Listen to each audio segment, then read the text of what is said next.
Hey guys, Matt here. Maybe you saw my World War II trailer that I've been working on. Well, today I'm going to show you how I made those WAN 2.1 videos with my PC locally. It's really about knowing what to change, how to get the most frame count, the highest resolution with the highest quality, and knowing where to adjust them. So if you're interested in a deep dive, check this video out with me. This is the example we're going to use today. This house explodes. It's pretty cool. It sends debris out. Fire looks pretty realistic, a little overexposed, but you know, this is pretty amazing for a local generation. It all starts with your image, and in this case I have a flux image that I generated. I'm not interested in text to video. I want the control knowing what my first frame start is. It doesn't matter what the resolution is, it just has to be greater than your final video. Now these two we're going to keep as the default. This may have to change depending on your graphic card. If you have an older card, you may not be able to run the brain, it's called brain floating points, and I'll go into that in a moment, but you might not be able to run a BF16 precision, so in this case you should switch to FP16. Now we're going to go over to the encoding. You don't have to set these exactly to match the ratio. It's just an approximation to what you know your final resolution will be, and then it'll adjust it automatically because we have adjust resolution on. So here I want to do 45 frames, and I want to do as close to, even on my card, if I wanted to do 5 seconds, it's very difficult to do a full 720p. So we do just a little bit under that, and then you upscale later. All right, we have an important value here to look at, and that's the noise augment strength. This adds a little noise to the start image. And if you have a lot of action, then keep this low. We'll control some of the settings for high action, lots of change in a moment. If you have a real static shot like the pan of a room in something architecture, then you might want to go as high as 0.1. But for the most part, the default is 0.2. Oops, pardon me, 0.02. And in this case, when I had some of those exploding Nazis, I had to keep the noise augmentation down to below 0.01. All right, next we come over to our text encoder. Just download the BF16 because you can use a quantized model if you run out of GPU room. I'm going to explain the quantized and the precision. We'll do that right now. Not to get your head too exploded, but we have 3 types of precision. The 32, which is how a lot of these models are initially trained. That's the stuff you get on your H100s. That is the full original CD quality. And then we would come down to our MP3, and in between that we have something like a lossless type of JPEG or something. Okay, I'm using different analogies, but the idea was to be 32 and then BF16 and then floating point 16. And so the BF is a newer type of floating point that allows for more bandwidth in between the 16 and the 32. Okay, so in this case we want to use the BF16. Unless you have to, don't change this. Also, we don't need to quantize this. Quantize is also reducing this 16-bit down to 8 in this case, and you can tell because it says FP8. And so that overrides this precision anyways, so we were going to keep this disabled. The next, I translated the Chinese characters that are in some of the defaults into an English one and then refined it. They don't have the large effect as much as you would hope. Now, the positive prompt, this isn't something I would typically use. I like to fine-tune it and reduce it down. I don't believe in overly complex prompts. The ones that ChatGPT produces are usually overly flowery, and they include audio concepts and overly esoteric moods. We don't need to have the mood is creating a sense of tension. It doesn't understand that. We're trying to tell a story and explain what this video is as we march through it. So in this case, we have a street, it's old, I got a car, it moves, the house explodes. The camera pans, the camera shakes, fire and debris. Pretty much that's it. If you want some movements within your trees, for example, you should put gentle wind moves trees, grass sways in the wind. And so you should add almost every single thing that you want to happen in your video should be in the positive prompt. Next, we're going to come over to the model loader, and what confuses a lot of people is the block swap. You'll notice in the comfy logs that depending on this value, it's going to transfer portions of the model from the GPU to the CPU. And I'm asking it to share some of the responsibility with my CPU and my CPU RAM. So you can adjust it. The default, what we get is 20.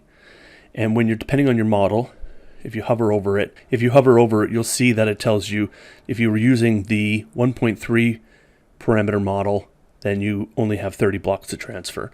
I won't need to push this past the default when I'm doing 45 seconds at this resolution.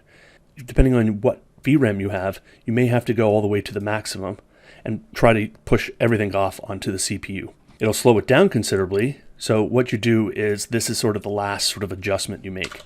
You keep it at the default, and then when you notice later that you have more VRAM available, then you can, on your next generation, you can decrease this. When I was doing this one, I had the swap blocks up to like 32, 34. So that's an important feature to really squeeze a little extra frame counts out of your generation. All right, now we have to talk about the model. You see I'm using the 720p, the 14B. You want to match the 720 or the 480 depending on the resolution. Here I'm sort of stuck in between both, so I'm decided to use the 720. It's more appropriate for your frame size. The larger it is, the more accurate it can control some of those macro movements versus the minor movements depending on how many pixels they take up. So I found that you really just want to fit and use the model for your overall size. The 14B means it's been trained on 14 billion parameters, how it knows to flag to wave in the wind, how a body falls over, how something explodes, and it has an enormous amount of reference data to turn that image into motion. And we really want to use the 14B. The 1.3 doesn't work at all, in my opinion, when you're just strictly trying to create video from an image or text. That only works in conjunction with the other control models, and you're doing video to video. But for creating something from scratch, you have to use the 14B. Now, it's a 32 gig file, you might have noticed, and it does not fit on your graphic card. So you have to use the block swaps, but also everything you see is offloaded. The other thing what we're doing is we're not using it full strength, as it were. We're actually quantizing it, and we're using the floating point of 8, which brings that down, that 16 point. We're already not using 32. We're not even using 16. We're going down to 8. And those are those quantized models. You might have seen there's GGUF, and those have some of the flux that you have to run on your laptop. Users have compressed them down. It's almost like how you would take a JPEG and compress it, or a FLAC file for audio, a WAV file, and push it down into an MP3. The essence is still there.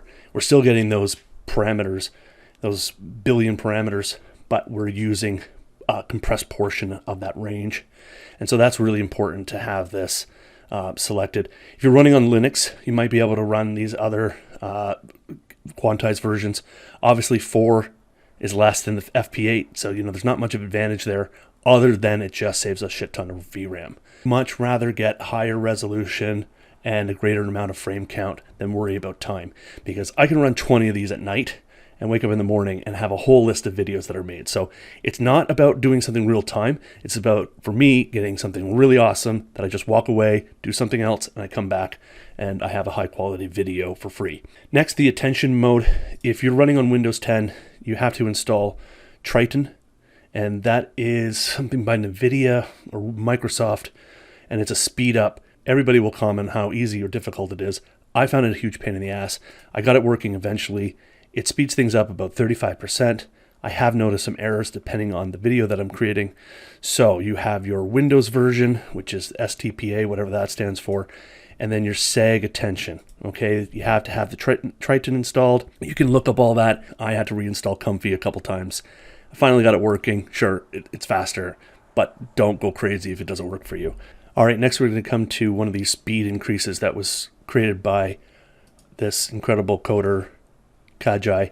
He's come up with this implication called TeaCache, and it does interpretations of what it doesn't need to calculate. So it's a inference skipper. And so you change these values just slightly.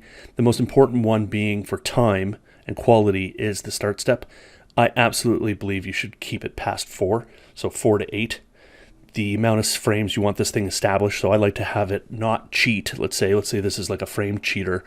You don't want it to do anything funny right up through the beginning where it really matters, and then afterwards it seems to give a pretty good speed increase without sacrificing quality. And this range, you use smaller ranges for finer detail and then a larger range for bigger macro movements. Enhance a video, don't worry about it, just keep it at the default. And before we go to case sampler, you notice that I have to encode it, but I don't need to use tiling because I never tiled to begin with. So I don't need to untile it.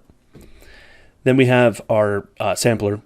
Definitely, this is exactly like the case sampler and your regular rendering image. The steps do make a difference beyond 18.